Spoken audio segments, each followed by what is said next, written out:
2, 1. Muito boa noite, boa tarde, bom dia. Meu nome é Luiz Maia, aqui do meu lado o professor Luiz Kerli. Nós somos responsáveis pela disciplina de Economia de Empresas neste semestre especial da UFRPE. E nós estamos aqui mais uma sexta-feira com a turma majoritariamente de economistas. A gente sabe que aqui e ali temos visitantes administradores também, assim como ocorre na turma da manhã, a gente tem alguns economistas por lá. Nosso bate-papo hoje vai um pouquinho sobre o que já foi a aula expositiva da semana, foi postada lá na quarta-feira? Foi na quarta-feira que nós postamos? Acho que foi. E a gente está com uma ideia, mais ou menos, de resgatar a discussão que a gente fez lá, ou seja, recursos e capacitações, o olhar para a empresa sob a ótica de recursos especiais, capacidades muito particulares de um negócio, de um bom negócio que tem lá algumas vantagens, ou então acesso a um recurso muito especial que só ele tem. E aí a gente introduz vários conceitos como renda econômica, a interpretação da renda econômica, como que ela é capturada ou reservada a uma parte envolvida na empresa. E aí, Kerli, a nossa ideia é fazer um resgate dos conceitos principais que já foram expostos na aula expositiva e depois se ater com um pouquinho mais de atenção ao finalzinho, né, naqueles 3 ou 4 slides finais que a gente não conseguiu cumprir lá na aula inicial. E depois a gente abre um espaço para ver quem tiver com dúvida na lista 6, na lista da semana passada. Aí a gente sabe que essa lista está em aberto até a segunda-feira, mas a gente pode resgatar aqui um ou outro ponto. Teve uma dúvida, teve uma questão que parece que tem duas respostas certas. Aí a gente pode falar um pouquinho disso também, não é isso? Exatamente. Tá. Como é que a gente faz? Eu começo compartilhando a tela aqui e a gente vai pela Sim, começa técnica. pela tela e vamos andar rápido nas telas que já foram vistas e vamos nos concentrar na parte final do PowerPoint, e com isso fica visto todo o material de recursos necessário para preencher a lista. Ok, então vamos, economia de empresa, recursos e capacitações. Vamos agora nos fixar na teoria dos recursos, né? Isso é, vamos usar essa teoria para dar a resposta ao seguinte problema.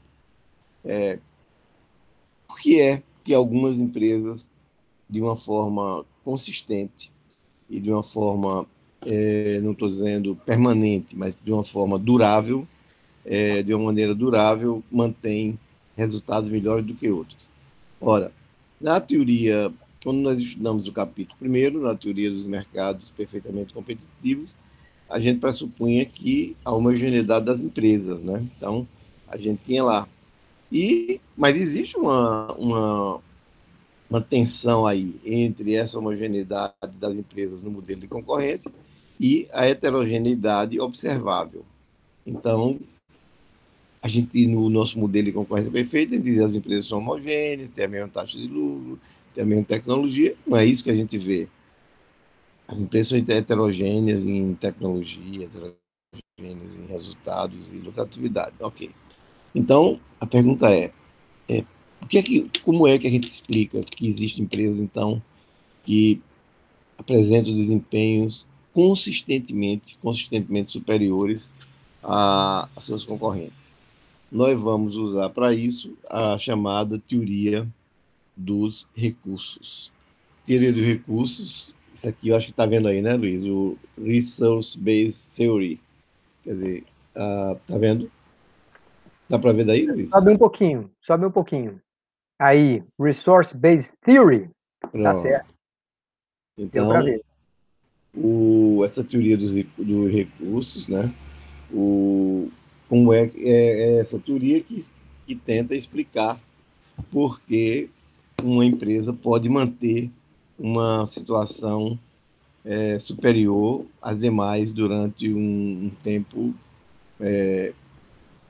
longo. Primeiro, não digo de uma maneira permanente, porque permanência não é uma característica das empresas, mas de uma maneira é, de uma maneira demorada, de uma forma num longo tempo. Ok. Então, nós vamos nos basear na teoria dos recursos para dar essa explicação. Isso é, a explicação por que é que uma empresa consegue ter desempenho melhor do que a outra durante um longo tempo. Ok.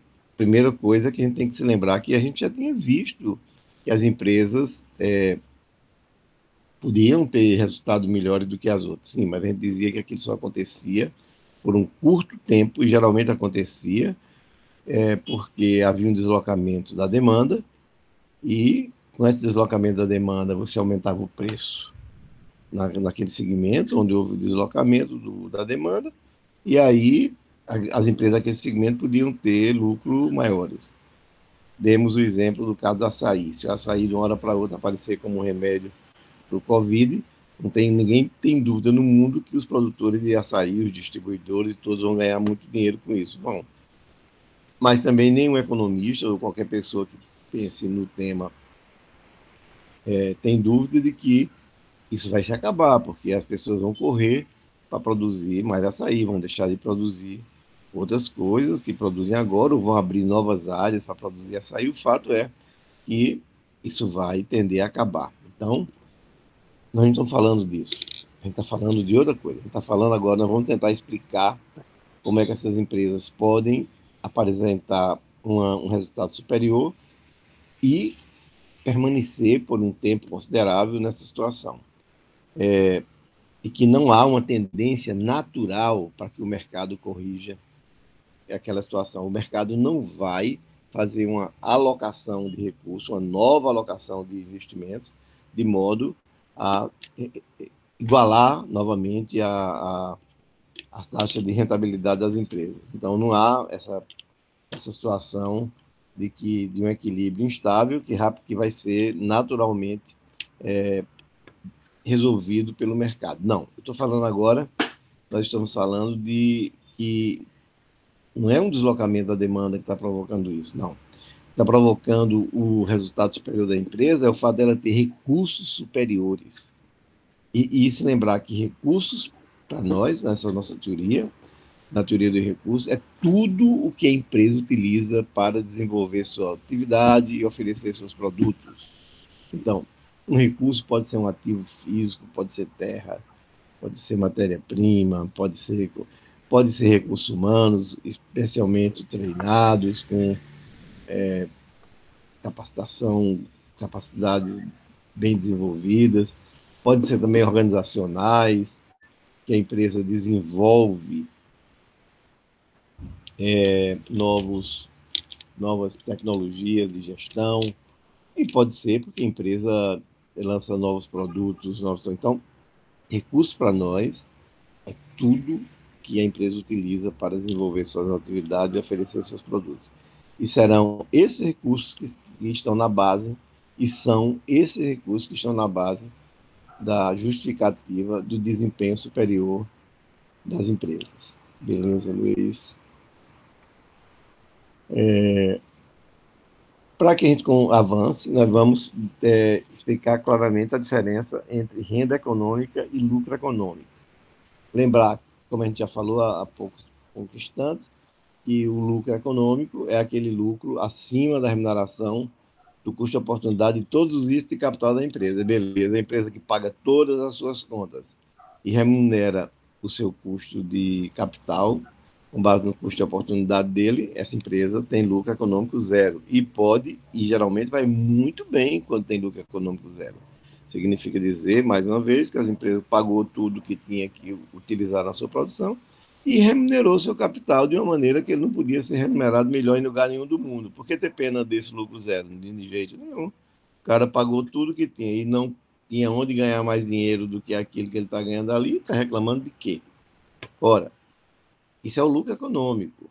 Agora, o lucro econômico é quando. Isso aí é lucro econômico zero. O lucro econômico positivo é quando dá para pagar e dá para remunerar um capital a uma taxa superior ao seu custo de oportunidade. Aí apareceu realmente alguma coisa especial, que é o lucro econômico, que a gente já viu que tende a desaparecer à medida que as empresas, que o mercado vai alocar mais investimentos nas áreas mais produtivas, os segmentos mais produtivos, e aí, a partir dessa alocação, essa taxa de juros tende a se igualar. Beleza. Mas isso a gente já sabia, o lucro econômico a gente já sabia. Estou interessado agora no conceito de renda econômica. Então, renda econômica está escrito aí, remuneração que excede o custo do recurso produtivo, indicando que se trata de um recurso especial. Sim, eu digo que tem renda econômica quando um recurso, por exemplo, o recurso capital ou qualquer recurso, ele que vai ser utilizado na produção, ele pode gerar uma remuneração maior do que o seu custo para a empresa. Aí você diz, não é sempre isso que acontece. Não, não. A empresa, ela consegue remunerar todos os fatores de produção, inclusive o capital. E, normalmente, ela remunera o capital com a sua taxa de seu custo de oportunidade. Mas, muitas vezes, essa remuneração vai acima do capital, acima do custo de oportunidade. Por quê? A nossa explicação é porque essa empresa tem recursos superiores. Vamos detalhar um pouco mais isso aí. Vamos em frente, porque vamos botar isso em umas equações para ficar um pouquinho mais claro o que a gente está querendo dizer. Em frente, Luiz. Não, mas não mudou. Não mudou? Mudou. Curto prazo, longo prazo? Sim, tudo bem prazo, sim. O lucro econômico, acho que a palavra boa está aí, é circunstancial. Ok, aparece em determinadas circunstâncias, quando demanda se desloca, e aí que a gente já conhece todo o processo de ajuste, enquanto que a renda econômica pode durar longos períodos, dependendo claramente da limitação do acesso das outras empresas àquele recurso. Se você, repetindo o exemplo da aula de manhã, produz uma área de, sei lá, de isolantes térmicos, e aí você descobre uma argila extraordinariamente boa nesse seu papel de isolante, ok, beleza, e agora eu vou produzir esses isolantes de uma maneira, uns isolantes superiores à minha concorrência. E aí, se você consegue essa argila ao mesmo preço de que seus concorrentes consegue a argila dele, mas você teve a sorte de tocar uma mina enorme com essa argila superior à dos demais, aí você está bem na foto. Por quê? Porque você começou agora a ter um produto superior. Quando você tem um produto superior, você pode cobrar preços maiores, e se os consumidores enxergam esse produto como superior, aí você está muito bem. Você está produzindo uma argila ao mesmo preço que o cara está produzindo, e você está vendendo isolantes a preço maior do que ele está vendendo. Então, você realmente está com uma vantagem competitiva. Pode acontecer também na parte dos custos. Você pode, ao invés de descobrir uma nova argila, você continua trabalhando na mesma argila, só que você descobriu o quê? Descobriu um processo de retirar aquela argila muito mais barato do que os seus concorrentes. Ora, se você descobriu esse processo, para você entender que não é somente matéria-prima física, você pode ter um processo de retirar aquela argila muito mais barato que a seu concorrente, e aí você vai vender o mesmo, a argila, o seu isolante é igual ao dele, só que você vai produzir mais barato e, portanto, você vai poder vender com um lucro extra. Por quê? Porque você está conseguindo produzir aquela argila de forma mais barata. Ora, se os seus concorrentes não podem facilmente imitar a sua tecnologia de obtenção, ou porque você tem não é nem tecnologia, você pode ter também uma mina mais fácil, muito mais fácil de ser explorada, mais barato de exploração, tudo isso pode gerar renda econômica. Então, tem essa diferença. Então, a renda econômica, não diria curto prazo e longo prazo, não. Eu diria o seguinte, que o lucro econômico é circunstancial, enquanto que a renda econômica tende a durar longos períodos, né? Até que a concorrência consiga anular os efeitos desse ganho especial devido a recursos superiores. Em frente, Luiz. Pois não. Aqui, pronto, é esse, né? É. Então, vamos falar de uma maneira mais formal, vocês já estão lá no vídeo, mas vamos repetir. Quer dizer, você tem uma função de produção, dizemos que a quantidade produzida depende de mão de obra e do capital, beleza. E aí você está vendo que o custo total é o quê?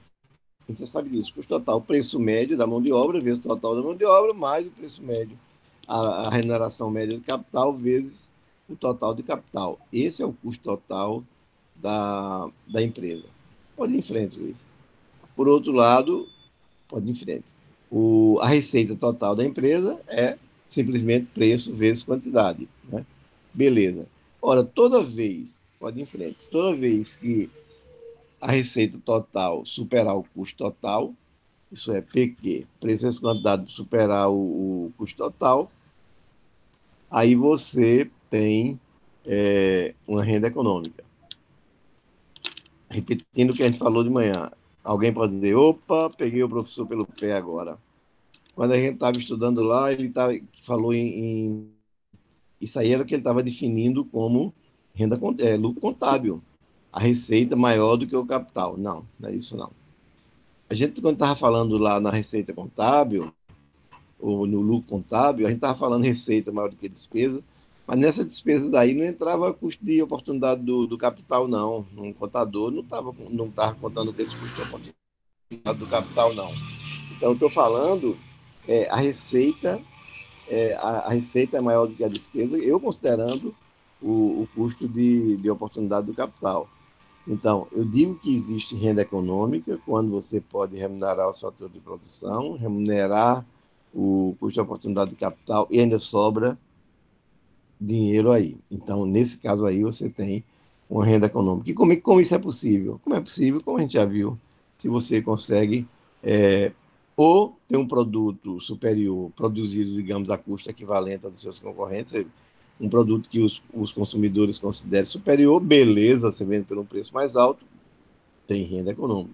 Ou você pode fabricar um produto igual ao dos seus concorrentes, só que você consegue produzir mais barato do que eles e vai vender pelo mesmo preço que ele está vendendo, você também está tendo, nesse caso, renda econômica. Então, e aí se introduz a ideia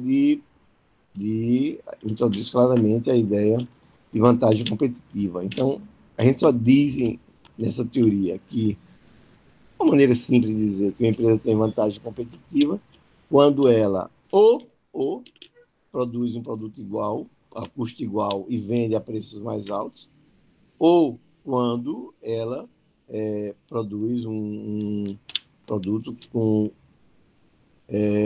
digamos, ela tem um custo igual e vende por um preço maior, ou ela pode ter um custo menor e vender pelo mesmo preço das outras. Então, de todo modo, ela está tendo vantagem competitiva. Claro, uma combinação, qualquer combinação desses dois fatores. Então, beleza, beleza. Então, fica claro o que é o conceito de renda econômica. Então, e por que essa renda econômica permanente? Enquanto, meu amigo, enquanto você não tiver, se você, no caso dessa argila, enquanto o cara não tiver uma argila ou um substituto ou qualquer coisa que faça um produto semelhante ao seu, você está aí adquirindo essa renda econômica. Mas se por outro lado os seus concorrentes começam a descobrir também essa argila, explorar essa argila, a sua renda econômica começa a diminuir, porque começa a aparecer mais produtos de melhor qualidade e concorrendo com o seu, e esse preço vai baixando até que novamente, baixando por quê? Porque está aumentando a oferta, até que novamente volta todo mundo a ter a mesma lucratividade. Então, nós vamos, já mostramos na aula passada, quer dizer, como é que se forma isso, estamos repetindo, mas o mais importante nessa nossa aula de hoje é dizer o seguinte, ok, é assim que se cria lucro econômico, sim, mas como é feita a apropriação? A gente vai ter que mostrar as condições para ser feita essa apropriação, porque, por exemplo, o recurso especial que eu tenho tem que ter a característica de ser escasso. Porque se eu descobrir que uma argila é superior às outras para produzir os meus isolantes, e essa argila que eu descobri, todo mundo também dispõe lá, a informação rapidamente vai dizer, rapaz, em vez de usar essa argila, usa aquela outra você consegue fazer um produto melhor pelo mesmo preço e tal. Então, rapidamente vai havendo uma dissipação, se usa a palavra dissipação da renda, dessa renda econômica. Quando vai aumentando essa concorrência, mais gente produzindo aquele produto de qualidade maior, colocando aquela nova, melhor argila, vai dissipando a renda econômica, até que novamente a renda fica zero. Né? Aí você volta para aquela condição. Mas é diferente do caso de, de do que a gente estava falando anterior, de lucro econômico. Lucro econômico, o próprio mecanismo de mercado tende a destruí-lo. Tende a destruí-lo. Por quê? Porque o mercado aloca investimento nos setores mais produtivos. E aumentar o investimento no setor mais produtivo, aumenta a produção nesse setor, e esse aumento da produção leva a uma queda de preço, que leva a liquidação ou extermínio desse lucro econômico. Aqui não. Na renda econômica, não tem um mecanismo de mercado dessa forma. O que tem é a competição das empresas que vão tentar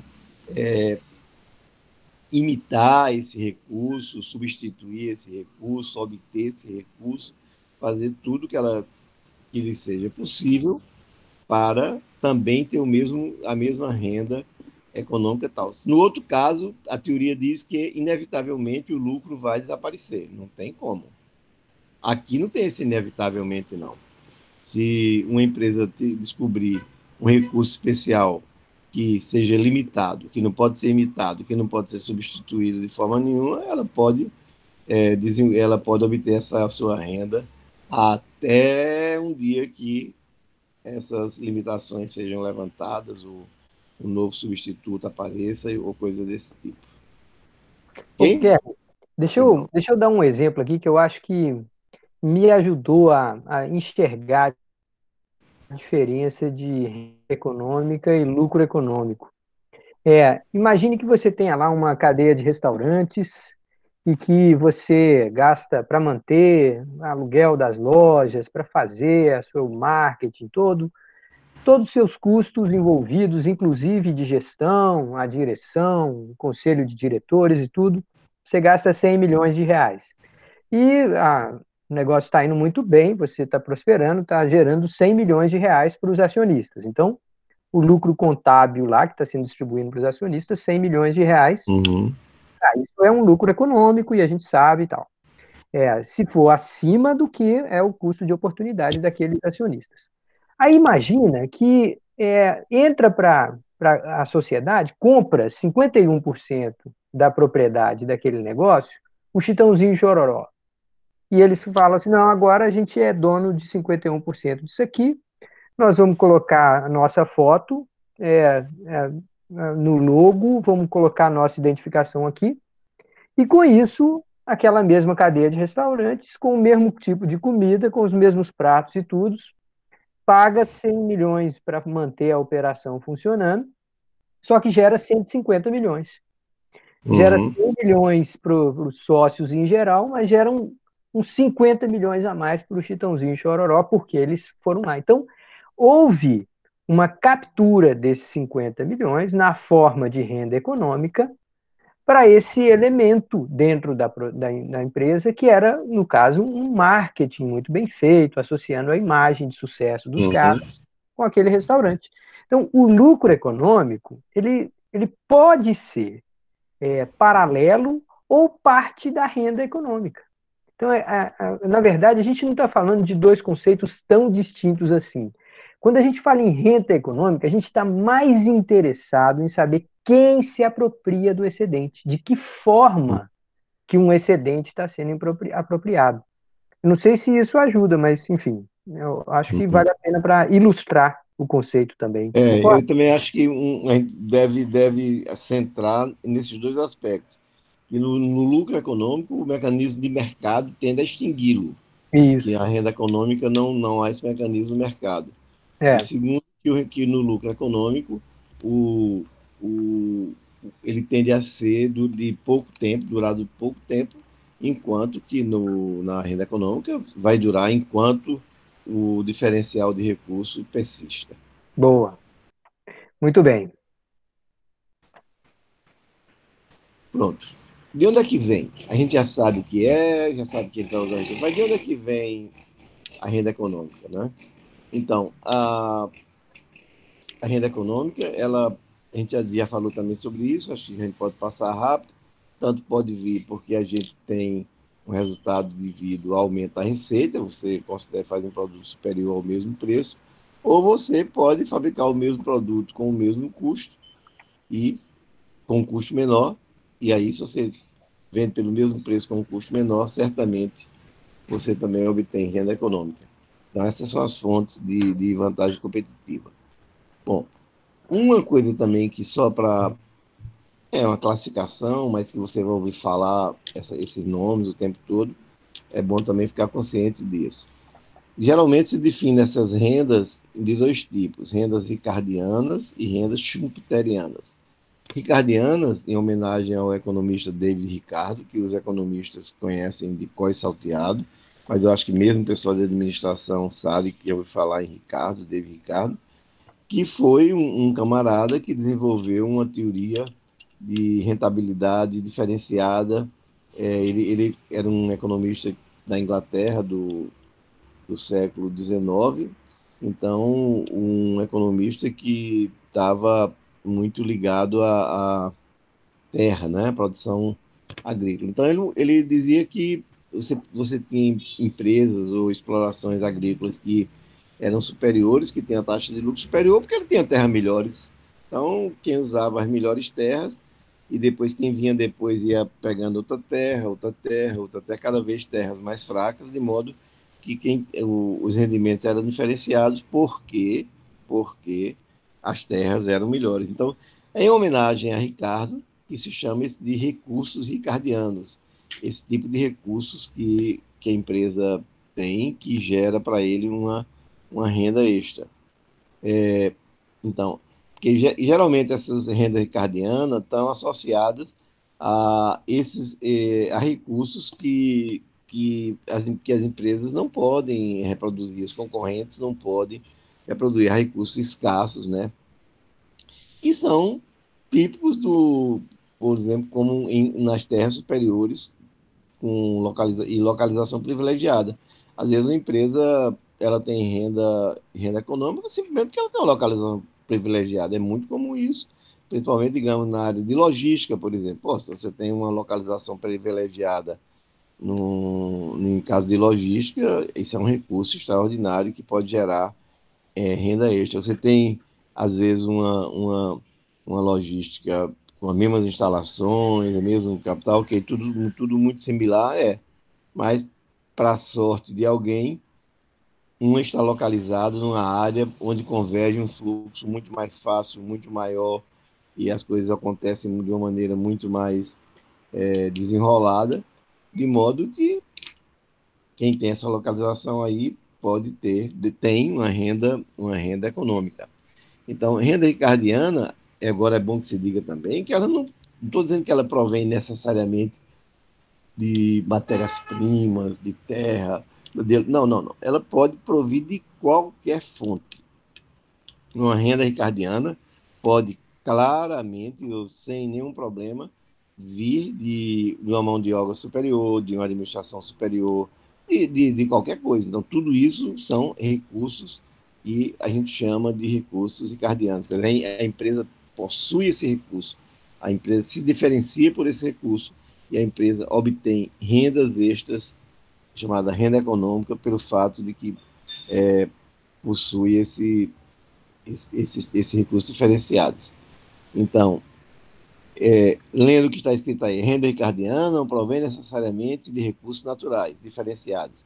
Qualquer tipo de recurso pode gerá-las, tais como uma mão de obra com habilidade diferenciada. Não, isso aí vocês podem ler o que está aí, que nós que escrevemos, então você pode ver exatamente a definição. Então, em suma, recursos ricardianos ou renda ricardiana são geradas por qualquer tipo de recurso e não somente por recursos naturais, embora recursos naturais sejam típicos recursos ricardianos.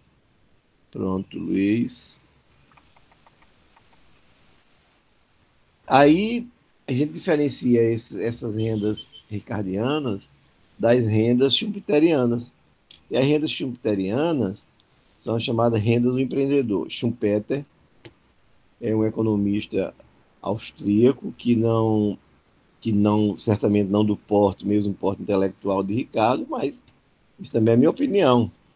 Recentemente eu vi um PhD economista, grande economista de muito nome no Brasil, político também, Zé Serra, dizendo que considera Schumpeter o maior economista de todos os economistas, mas não é uma visão compartilhada pela maioria dos economistas. Agora, grande economista, e que é fundamental para a explicação da inovação. Ninguém estuda inovação, ninguém explica inovação sem passar por Schumpeter. E Schumpeter se baseia muito na ideia do empresário, do empreendedorismo. Então, quem trabalha com essa parte de empreendedorismo sabe, conhece, tem que conhecer as ideias de Schumpeter, porque elas estão na base dessas ideias modernas, digamos, pretensamente modernas de empreendedorismo. Então, o Schumpeter diz que grande parte da renda econômica da empresa vem desse comportamento inovador da empresa. Ou, que ele fala, novos produtos, novos processos, novos mercados, novas fontes de matéria-prima e novas formas de organização da empresa. Então, é sempre nova, inovação. Quer dizer, essa inovação, esse processo de inovar, segundo Schumpeter, é que está constantemente pondo a empresa na, numa situação privilegiada de que gera lucro econômico. Então, a empresa inova, os concorrentes ficam atrás e, enquanto ninguém chega lá, ela vai obtendo essas rendas econômicas. Então, isso pode ser um novo produto, uma nova tecnologia, uma nova forma de administração, novos mercados, a empresa pode abrir para novos mercados, quer dizer, tudo isso são inovação e são recursos do ponto de vista de Schumpeter, e por isso que a gente chama de rendas schumpeterianas, quer ver? Que diferença tem da renda de ricardiana? Não, a gente tá, quando fala na renda schumpeteriana, a gente não fala que uma terra é um recurso schumpeteriano, não. A gente diz que o desenvolvimento de um novo material, o desenvolvimento de um novo material é uma renda schumpeteriana clara, típica. Mas uma empresa que dispõe de uma localização especial, aquilo não é uma renda schumpeteriana, aquilo é um recurso ricardiano da empresa. Muito embora essa divisão aí é uma divisão, né, muito mais para separar esses recursos, esse tipo de recursos. Mas, na verdade, o que interessa é que ambos são recursos e que ambos geram renda econômica. E é Pô, somente uma questão de batizar de um nome, batizar um outro tipo de recurso. Mas, na verdade, eles são recursos e são esses recursos que geram renda econômica. Kelly, deixa eu fazer um comentário aqui sobre essa rendas schumpeterianas, porque a gente sabe que, assim, sem qualquer demérito, mas que existe uma indústria de best-sellers aí na área da administração, na gestão de negócios, que frequentemente vem propor lá a estratégia do Oceano Azul. E aí, quando você vai ver, é buscar novos produtos que vão criar novos mercados. Aí o outro fala, não, agora é cultura ágil no desenvolvimento de processos. Bom, aqui para nós economistas não tem novidade, você também está falando de novos processos, novas organizações. Então, assim, existe pouca novidade, embora muitas vezes essas pessoas conseguem vender livros aí, dezenas de milhões de cópias, mas no fundo eles estão recorrendo a essa mesma fonte de geração de riqueza e, no caso, de apropriação de renda, né, de modo de capturar renda. Isso também isso acontece muito na aula de literatura de administração, essas ondas, essas modas, e aí todas as empresas, as grandes empresas puxam, essa empresa agora está fazendo seu planejamento estratégico segundo esse teoria, segundo esse padrão e tudo, e isso acontece demais. Os economistas são um pouco mais refratários a isso, porque sempre procuram dizer, bom, mas o que é que tem novo? O que é que tem, o que é que realmente está acontecendo de novidade, o que é que está gerando? E às vezes diz, ah, mas isso eu já sabia, já conhecia isso desde Schumpeter, isso já é uma coisa conhecida de muito tempo e tal. Beleza. É, tá. Sobre monopólio, uma palavrinha. Pronto. Monopólio é uma forma de gerar renda econômica, sim. Sim, um monopólio, ele consegue vender a um preço maior do que seria o preço de concorrência perfeita. Ora, meu amigo, tá no céu. Ele consegue pagar todos os seus custos e mais remunerar o seu capital.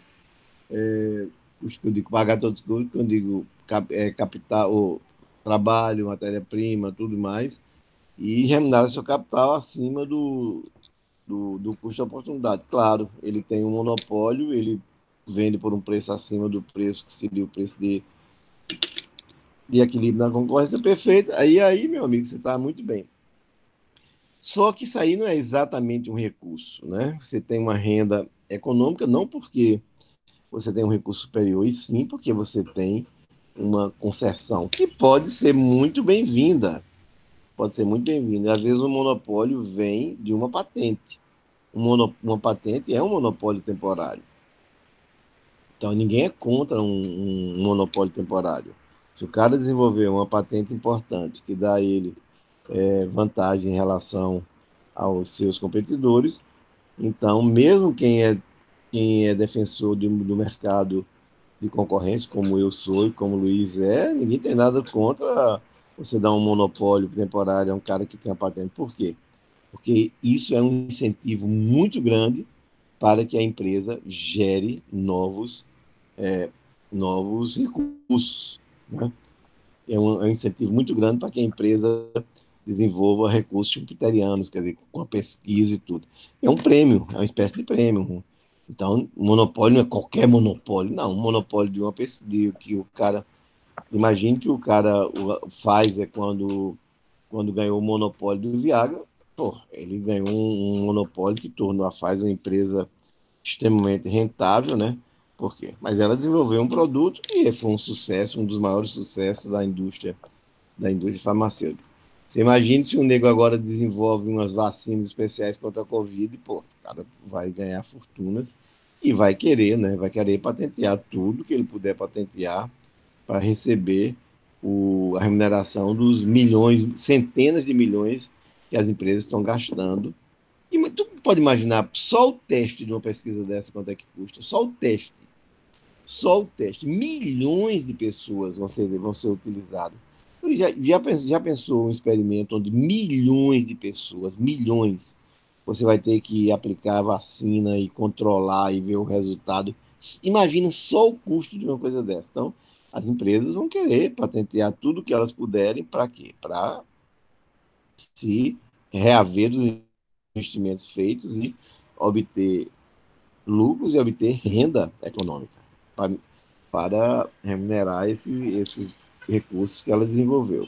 E é bom dizer Então, assim, o que que acontece se você falar, ó, uma vez desenvolvida a vacina, não tem patente. Se você fizer isso, quem é o louco que vai botar o não tem vacina também. Não tem vacina. Ou você pode dizer, aí você pode dizer, não, então bota o governo, os laboratórios do governo para desenvolver. E eu diria, olhe, se é para acabar com a epidemia, é melhor você deixar vários laboratórios brigando entre eles para produzir a vacina, que eu acredito que ela vai aparecer mais barata e vai aparecer num tempo maior. Mas isso aí é outra discussão, né? É outra discussão. Então, monopólio, também tem a ideia do monopólio natural. Algumas vezes o monopólio é natural, porque a gente sabe, todo economista sabe, que você pode ter um mercado que não cabe mais do que uma empresa. Então, se você tem uma demanda de 1.000 e o ponto de equilíbrio da empresa, o break-even point dela é 900, que a empresa só começa a dar lucro quando produz 900 unidades por dia e a demanda é 1.000 unidades por dia, como é que você vai botar duas empresas para produzir aí? Se cada uma produzir 500, que dá 1.000, as duas vão ter prejuízo. Então, se o ponto de equilíbrio foi 900 e só tiver mercado para 1.000, isso é claramente um monopólio natural. Só vai ter uma empresa aí, meu amigo, porque duas empresas, todas as duas vão ter prejuízo. Então, mas isso são os casos muito especiais. De uma maneira geral, o monopólio é pernicioso e, de uma maneira geral, também gera renda econômica não justificável. Justificável, que eu digo, no sentido que se justifica no monopólio natural e se justifica também se justifica para o caso de uma patente. Beleza, de um monopólio temporário. Pronto, a questão da renda. Pronto. Agora vamos começar uma parte, digamos, nova dessa nossa aula, que é a apropriação da agenda gerada pelos recursos. Então, vamos começar a fazer essa discussão com tranquilidade. Quer dizer, primeiro, esse recurso tem que ser escasso, né? Porque um recurso que não é escasso não gera renda para ninguém, não. Se eu, mesmo voltando para o caso da argila, o cara descobriu a argila, mas se essa argila todo mundo não for escassa e todo mundo puder ter acesso a ela, o que vai acontecer? Nada, não vai gerar renda econômica. Ou pode gerar por um período curtíssimo, é só enquanto os concorrentes não veem que aquele recurso não escasso está gerando, está permitindo que a empresa tenha lucros extras. Ora, então, o recurso tem que ser escasso. E tem que ter também os mecanismos de isolamento. Os mecanismos de isolamento são maneiras que a empresa isolar, que significa dizer isolar a empresa da concorrência, de modo que ela possa se apropriar da renda gerada pelos seus recursos especiais. Então, esses mecanismos de isolamento, pode passar aí, Luiz, a gente pode falar de mecanismos muito comuns, mas aí tem mais um slide, quer dizer, somente recursos escassos geram renda econômica, mas sozinha a escassez não garante. A gente já repetiu isso várias vezes. A competição por recursos não escassos, se não for escassos, e aí a renda vai se dissipando rapidamente. Mas você pode ter esses mecanismos de isolamento que são uma forma muito direta de garantir às empresas que ela vai usufruir dos seus recursos especiais. Ela tem direito de propriedade, como patente, como posse dos bens, beleza. E aí, se ela tem esse bem escasso ou tem esses direitos aí de propriedade, ela pode se apropriar muito bem, gerar renda econômica e se apropriar dela. Esse leading by doing, que é a maneira de muitas vezes a empresa ela gera renda e se apropria da renda, porque tem um longo período de aprendizado, né, para um determinado produto. Então, se você tem produto que demora muito a aprender, e vou dar um exemplo que não é exatamente de aprender. Vamos supor que um camarada descobre na fábrica de papel uma nova variedade de eucalipto que cresce muito mais rápido, que é muito mais produtiva, mas significa só que são 5, 6, 7 anos para ficar pronta para entrar na indústria, para ela ter um lucro especial. Beleza. Aí o cara vai e começa a utilizar aquele eucalipto lá. E todo mundo, pô, que eucalipto que o cara tá com um material, dando um material, um eucalipto especial, tudo bom. Alguém diz, vamos produzir. Aí o cara, vamos ter que esperar agora os 6, 7 anos que demora desde a pesquisa até a utilização desse material. Então, isso garante uma renda à empresa. Enquanto os outros estão lá, ele já aprendeu, já está fazendo, os outros estão aprendendo e plantando para esperar aquele tempo daquele período de aprendizado, e vai ter que esperar que a planta tenha o seu próprio ritmo. Então, durante todo esse período, a empresa vai desfrutando de rendas econômicas garantida por esse mecanismo, que não tem como você entrar naquele mercado sem primeiro aprender a entrar naquele mercado, sem primeiro saber como produzir aquele novo eucalipto. Outra maneira é conhecimento tácito. Conhecimento tácito é uma desgraça para o concorrente. porque o cara quer fazer a mesma coisa que você faz, e o cara diz, mas é assim que eu faço, olha a receita aí. Você pode até roubar um segredo industrial, dizer, ó, vou contratar ou contratar as pessoas que trabalham naquela empresa. Aí o cara vai dizer, ó, rapaz, é assim que faz lá. Mas não fica igual, mas não fica igual porque todo mundo que faz bolo ou que faz pão sabe que não fica igual mesmo, não. Você dá a mesma receita e entrega para o cara fazer, e o cara, mas não dá o mesmo favor, porque o fogão não é igual, porque tem um monte de conhecimento ali que a pessoa mexe mais rápido, menos rápido, bota mais água, mais sal. Tudo vai depender de coisas muito difíceis de serem catalogadas. Eu estou dando exemplo no pão. Mas isso tem também na indústria na indústria de construção civil não se fala, isso é muito comum que um engenheiro vai pegar uma equipe, não, eu quero fulano, mestre de obra vai ser fulano, fulano, cicrano, e eu quero, e o pessoal, os pedreiros, é fulano, fulano, o cara vai até os auxiliares de pedreiro, não, olha, essa turma é quem sabe fazer esse tipo de coisa aqui. Mas o que é que eles sabem fazer? É difícil de dizer exatamente. Não, pode deixar que esse pessoal aí faz. Isso é muito comum na indústria de construção. Mas isso é comum também na cirurgia.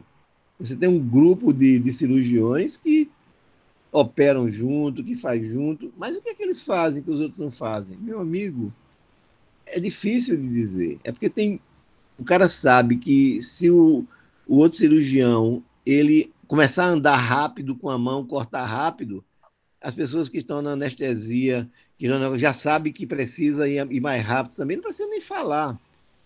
Futebol, a gente vê o tempo todo. A gente vê no futebol, um time, quando começa a jogar bem, os jogadores enfiam a bola no lugar, nem olha se o companheiro está lá, porque sabe que é ali que o cara vai estar, né? Na zaga também isso é muito comum. O cara adianta e corre e vai tentar o gol, porque ele sabe que o outro vai ficar na retaguarda. Ele não diz o cara, ó, tu fica aí um pouquinho, que eu vou só tentar aquele ataque, vou dar 3 dribles, vou tentar, e se der errado, vai ter o contra-ataque. Não é nada disso, cara. O zagueiro, quando vê o outro subir, ele automaticamente já corre e o cara sobe sabendo que o outro desceu. Porque se ele botar outro zagueiro junto, ele não sobe, porque ele vai, pô, vou subir, sei lá como é que esse cara vai ficar. Então, tudo isso é conhecimento tácito que dificulta a imitação, dificulta que você faça igual ao outro. Então, as empresas estão cheias desse tipo de conhecimento tácito. Então, quando esses conhecimentos é realmente importante, não há como você concorrer. E as coisas podem acontecer ao mesmo tempo, digamos. Isso é muito comum, digamos, num fabricante de cachaça especial. Tem cachaça no Brasil que custa R$ 500 um litro.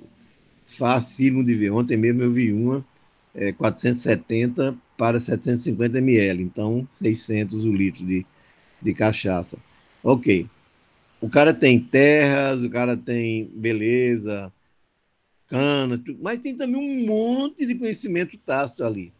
Tem equipes que estão lá produzindo aquilo há anos e anos, e vai morrendo um e o outro vai aprendendo, aquele conhecimento vai ficando lá.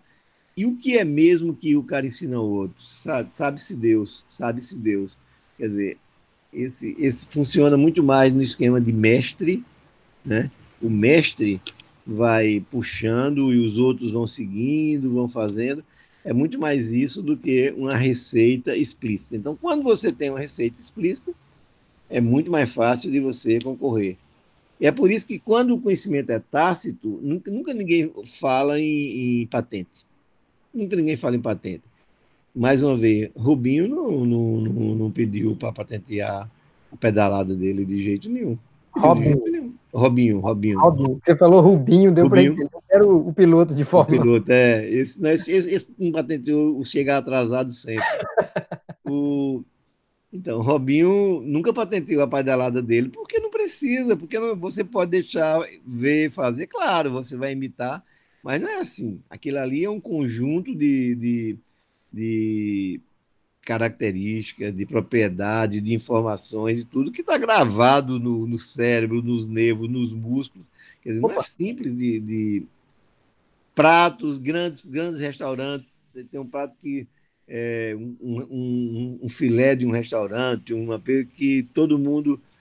Mas como é que faz? O cara dá a receita para todo mundo. Sim, mas a receita é essa, mas é muito diferente. Muito. Pede à tua avó, à tua mãe a receita e tenta fazer exatamente como ela faz. Em geral, não é fácil, porque o conhecimento é tácito. Mas se quando o conhecimento não é tácito, é completamente explícito, como é no caso da indústria química, que é uma fórmula química repetível por qualquer um de maneira igual, aí sim, aí a patente é tudo. Por quê? Porque se não fosse a patente, você copiava imediatamente e o recurso se destruiria instantaneamente. Aquele recurso especial, se você inventar uma vacina agora e não tiver proteção a ela, o que é que acontece? No outro dia, no mundo inteiro, os laboratórios vão produzir aquela vacina. Óbvio. Óbvio que na hora que você conhece a tecnologia e tal, não digo na vacina, que eu não conheço bem dessa área, mas dos medicamentos de uma maneira geral, não sei um antiviral como é, o Luiz é quem é casado com um especialista em vírus, doutor em vírus, mas o fato é que no medicamento, que você é obrigado a expressar a fórmula dele, se você não tivesse patente, meu amigo, você botava um remédio hoje, na hora que ele começasse a fazer sucesso, todo mundo repetiria aquele medicamento e aí você não teria proteção nenhuma. Então, essa parte de learning by doing é realmente uma coisa importante. Depois esse path dependency, quer dizer, a dependência da trajetória. Muitas vezes uma empresa aprende coisas porque ela estava no lugar, naquele momento, na história dela, ela vai aprendendo aquilo ali. Não quero nem falar nesse negócio, mas eu, como engenheiro e como economista, me dói duplamente quando vi as grandes empresas de engenharia do Brasil destruídas. Quando eu vi umas empresas como, sei lá, no Odebrecht, Camargo Corrêa e tal, porque uma empresa é construída pela sua história. Digamos, o Brasil, as empresas do Brasil são craques em fazer hidrelétrica. Vai procurar nas empresas japonesas, empresa especialista em hidrelétrica, por quê? Japão é uma ilha, ilha não tem rio, não tem. Como é que vai ter um grande rio? Um lugar que está. Né, uma ilha tem que ser um continente, porque numa ilha não dá tempo a formar aqueles volumes, grandes rios, grandes tamanhos. Mas no Brasil não, com a dimensão territorial desse tamanho, você tem rios por todo canto, queda d'água por todo canto. Então, as empresas do Brasil são grandes especialistas em hidrelétrica. As empresas do Brasil são especialistas em estrada. Um país desse tamanho teve que aprender tudo de estrada, de pontes. Então, isso é realmente um aprendizado extraordinário. E as empresas vão aprendendo junto com a sua história. Por exemplo, um fato tristíssimo para mim, como engenheiro e como economista, foi ver o governo da Bahia inventar uma ponte. Inventar não, decidir construir uma ponte até Itaparica, que é uma grande ilha importante lá, e o consórcio ganho sem concorrência nenhuma por uma empresa chinesa. Por quê? Uma concorrência dessa, um negócio na faixa de, não me lembro mais, mas 6 bilhões de reais, fosse há 10 anos atrás, não tinha chance nenhuma de uma empresa estrangeira ganhar das grandes do Brasil, de Odebrecht, das grandes empresas do Brasil iriam ganhar com certeza, mas essas empresas foram destruídas. Alguém pode dizer, sim, foi destruída numa campanha contra a corrupção. Meu filho, isso aí é outra história. Todo mundo é contra a corrupção, agora não precisa acabar com as empresas para acabar com a corrupção. E essa é a tristeza que o Brasil perdeu isso aí, empresa. E aí você diz, não, mas essas empresas, os engenheiros estão lá, as experiências estão lá, está tudo lá. Mas não é assim. Mas não é assim. A empresa aprende no seu conjunto, ela em todo aquela empresa presente. Se você chamar os engenheiros que fizeram uma ponte, outro que fará, e vai fazer outra nova empresa, aquela experiência está perdida, aquilo está tudo destruído, aquilo só existia, aquele conhecimento só existia dentro de um contexto todo, dentro daquela empresa que tinha aquela história toda que foi criando é, essa, essa, esse path dependency, quer dizer, dependência da trajetória que ela teve. E outro, por último, muitas vezes também o que evita, se você tem, digamos, uma empresa, por que é que essa dependência trajetória, esse path dependency é importante? Porque a empresa aprendeu naquela hora, e quem aprendeu, aprendeu, quem não aprendeu, não aprendeu, e ela aprendeu, porque só ela foi submetida àqueles problemas, àquelas dificuldades, e foi encontrando as soluções, e foi guardando aquelas soluções. E o pior é que isso se combina muito com o conhecimento tácito. As equipes vão aprendendo e vão juntando tudo aquilo ali e tal, e ninguém sabe exatamente o que é que acontece. Ninguém sabe exatamente o que é que acontece, mas o fato é que as equipes vão criando aqueles laços, aquele conhecimento se consolida naquele círculo e só aquelas empresas sabem fazer. E quando dá uma bronca, mas ó, chama aquela empresa que ela é quem sabe fazer esse tipo de coisa. E a empresa vai lá e faz. E onde é que está escrita a maneira que ela faz? Ah, não está escrito em lugar nenhum. Isso simplesmente é assim. As empresas dependem da sua história. E outra maneira de mecanismo de isolamento, o último, é esse custo de mudança de comprador. Para não andar muito com a história, vamos só para o caso da Microsoft, né? Que tem um sistema operacional que todo mundo fala que o Linux é melhor, que o outro é melhor, que está melhor, muito superior. Quem usa? Quem usa? Quem usa? Mas é muito superior, é muito mais barato. Se a empresa fizer isso, é um décimo do preço, um vigésimo do preço. Eu já ouvi essa história 1000 vezes. Acaba utilizando o sistema que dizem que é inferior, que é o sistema da beleza. O pessoal da área fica danado, danado. Pô, vai usar um sistema muito inferior. Acontece que o custo de mudança do comprador você vai botar um sistema desse, vai mudar em toda a sua rede. Daqui a pouco, da sua interação com os outros, começa a dar bronca, porque o outro não tem aquele mesmo sistema que você tem. E aí, meu filho, uma empresa mantém, a Microsoft, no caso, mantém, digamos, esse lucro com o sistema operacional dela por conta do custo de mudança do comprador. O comprador não quer assumir os custos de mudar para outro sistema e ela vai, agradece a todos, muito obrigado a todos, e eu vou continuar vendendo sistemas caros que são inferiores, mas que você, quando me compra, não tem que vai ter o custo de fazer mudança. Você entra na onda, aproveita a rede que já está formada. Pronto. O, o, o recurso, além de escasso e não imitável, precisa também ser não substituível. Aí está escrito aí não substituível, sub, substituível.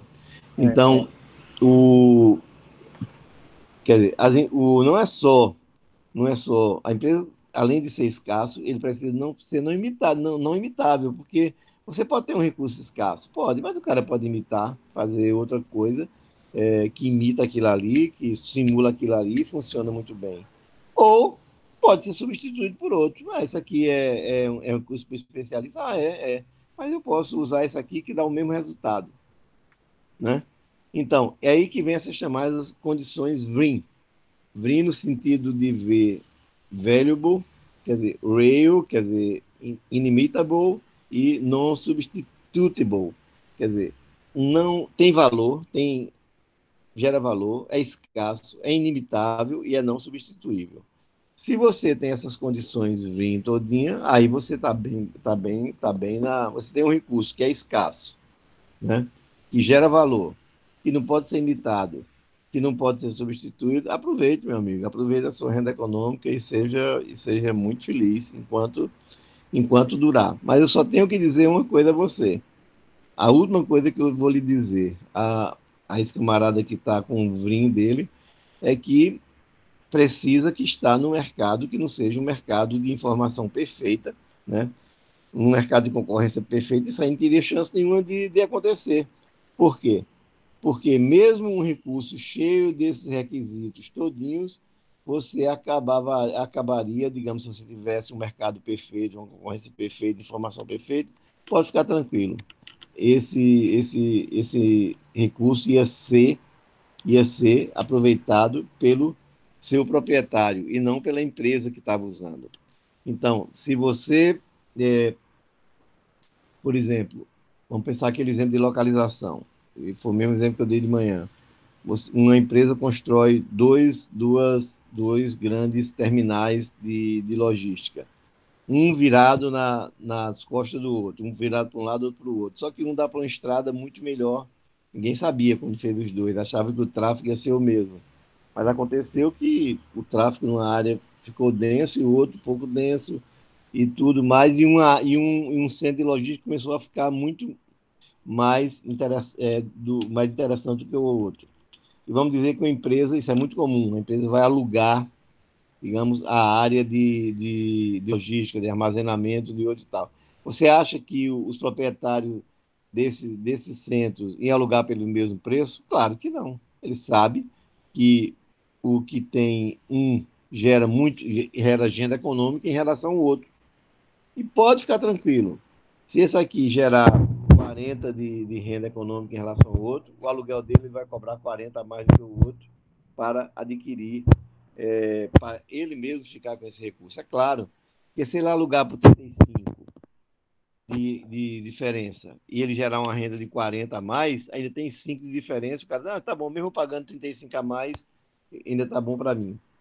Então, essa competição vai ocorrer e se você tem um mercado, se você tem informação e mercado e tudo, aí também, mesmo você tendo um recurso dessa maneira, você não consegue se apropriar. Quem se apropriaria dele seria não a empresa, e sim o proprietário, digamos, do recurso.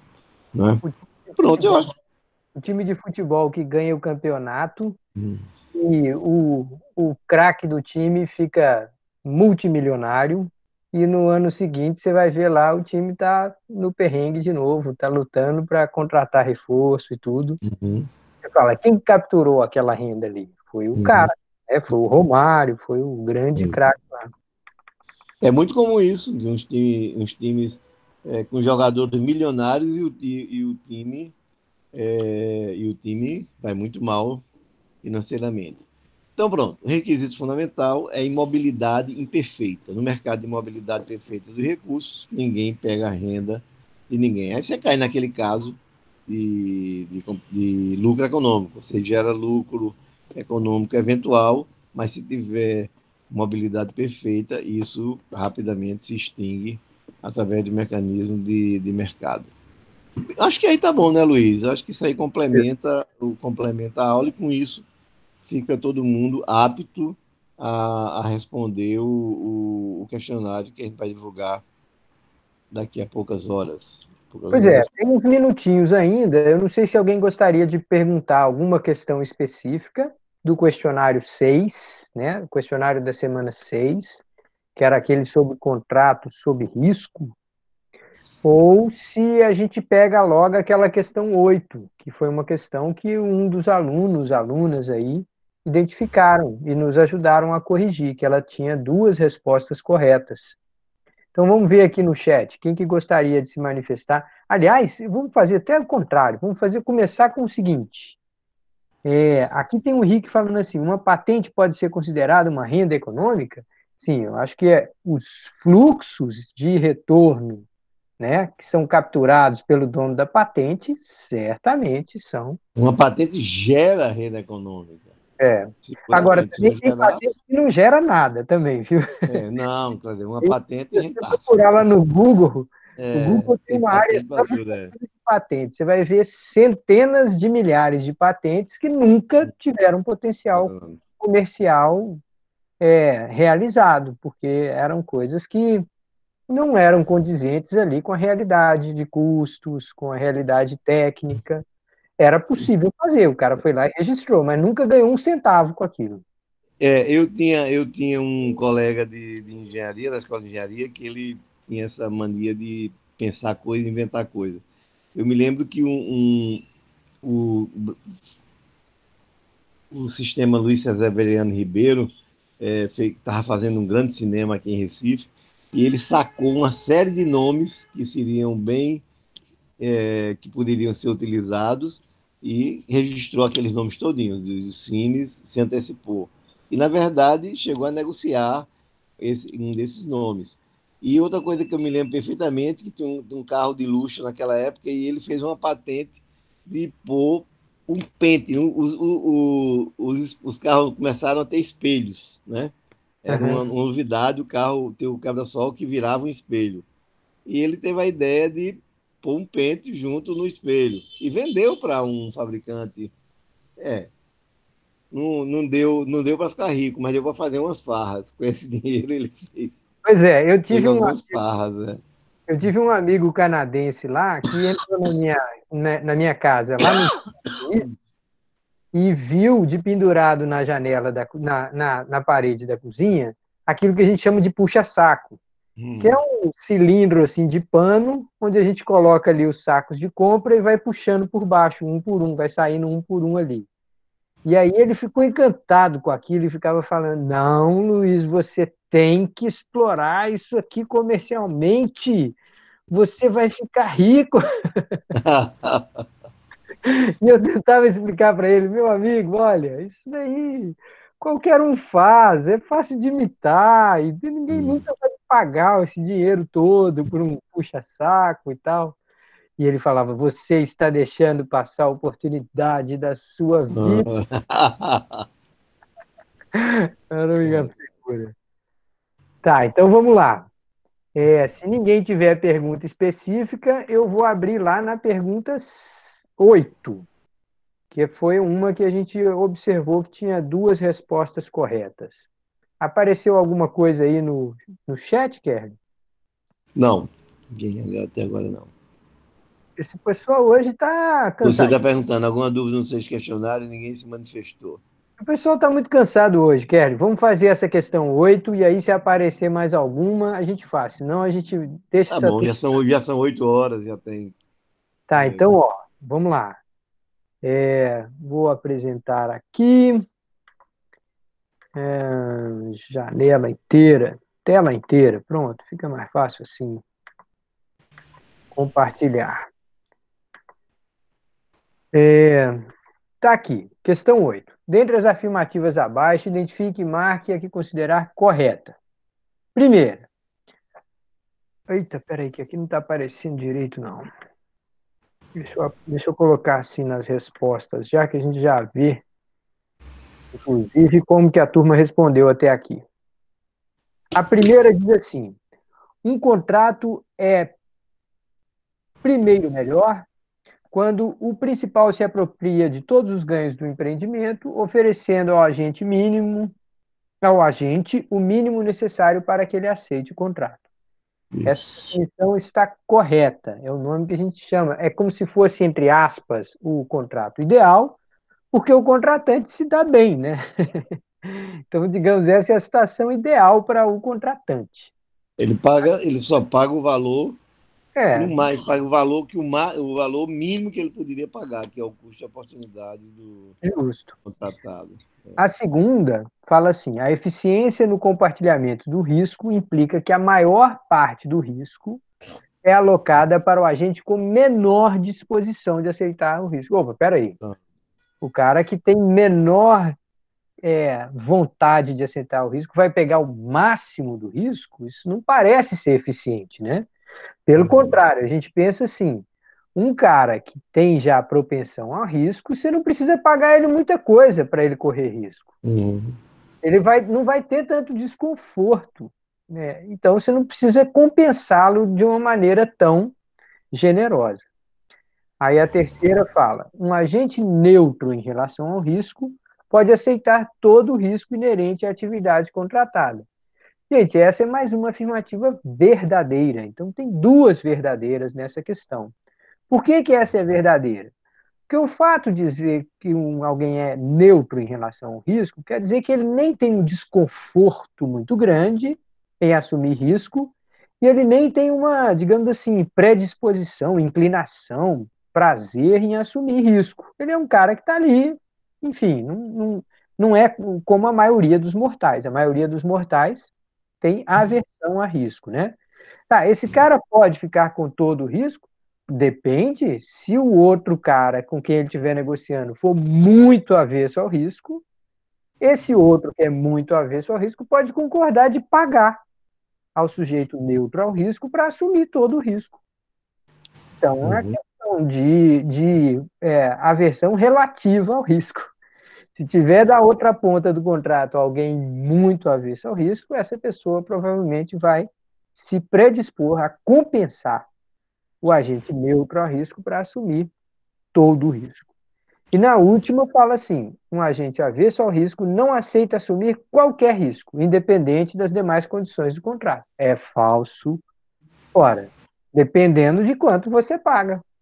Então, um sujeito avesso ao risco pode falar assim, não quero correr risco. Agora, se você me oferecer um prêmio extraordinário, aí talvez eu aceite correr esse risco, tá? Então, essa é a afirmativa falsa. Então, a 1 e a 3 são verdadeiras.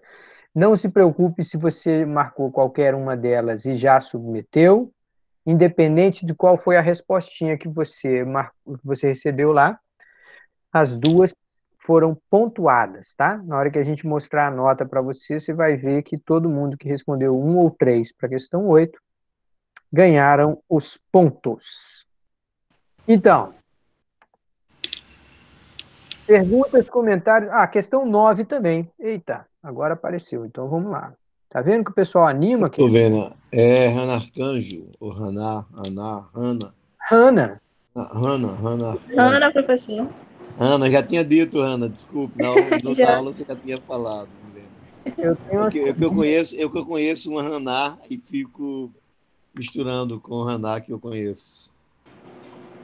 Mas é normal perguntarem. Questão 9. Dentre as afirmativas abaixo, identifique e marque a que considerar correta, verdadeira. A primeira diz assim: um contrato eficiente no compartilhamento de risco aloca todo o risco no agente. Não necessariamente. O eficiente é aquele que não gera desperdício. É aquele que todo ganho possível de ser auferido por alguém vai ser recebido, vai ser capturado. É claro que não. Segundo, quando uma parte... Um contrato eficiente pode perfeitamente o cara receber uma parte em salário e uma parte em risco. Isso. Diga. O senhor podia fazer a 8, porque eu não prestei atenção muito bem. Ah, tá gravado. Você não entendeu ou você não prestou atenção? Não entendi muito bem mesmo. Ah, então vamos voltar. Então vamos lá. A gente tem aqui duas respostas corretas. Então, a primeira diz assim: um contrato é primeiro melhor, ou seja, ele é chamado, classificado de primeiro melhor, quando o principal se apropria de todos os ganhos de empreendimento, oferecendo ao agente o mínimo necessário para que este aceite o contrato. Essa afirmativa é verdadeira, Paulo. Por quê?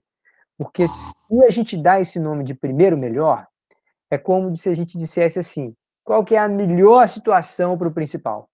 A gente está pensando na empresa, né? A gente está É. pensando na empresa, melhor para a empresa é pagar o mínimo possível. É quando ele pega o máximo de ganho e pague o mínimo para que seja atendida a condição de participação lá do outro cara, da outra ponta. Tá? A segunda afirmativa, que é verdadeira também, é quando a gente diz assim: um agente neutro em relação ao risco pode aceitar todo o risco inerente à atividade contratada. Aí você fala assim, bom, mas isso pode acontecer? E aí eu te respondo, pode, dependendo de quem tiver da outra ponta do contrato. Se quem tiver da outra ponta do contrato tiver horror a correr risco, ele pode concordar em pagar um volume muito interessante para que um agente neutro ao risco fale assim, tudo bem, me dá isso aí, pode deixar, eu assumo todo o risco, desde que você me pague um volume muito grande. Então, a possibilidade de um agente neutro ao risco assumir o risco vai depender de quem está comparado com ele, de quem está do outro lado, e de quanto que essa pessoa vai estar disposta a compensar o agente neutro ao risco. Entende? Entendeu? Certo, professor. Certo. Legal. Vamos voltar agora lá para a questão 9. Então, a gente está procurando uma afirmativa verdadeira. Então, a gente já falou da primeira, né? A primeira, contrato eficiente é aquele que não é aquele que aloca o risco todo no agente, é aquele que não tem perda. Todo o ganho foi auferido por alguém, por as partes do contrato não bobearam. Segundo, quando uma parte com informação assimétrica dispõe de informação relevante para a transação, essa parte imediatamente a torna pública. Ah, essa aqui ninguém responde, né? Essa ninguém marcou, né? Se você sabe um segredo que é valioso, você corre para dizer para todo mundo? Claro que não, você fica quietinho. A terceira diz, na teoria do principal agente, risco moral é a possibilidade do agente não agir de acordo com o interesse do principal depois de assinado o contrato. Claro. Olha, essa frase aqui, ela até engana um pouco, a pessoa fala assim, tem um pouco a ver. Mas risco moral é uma coisa muito específica.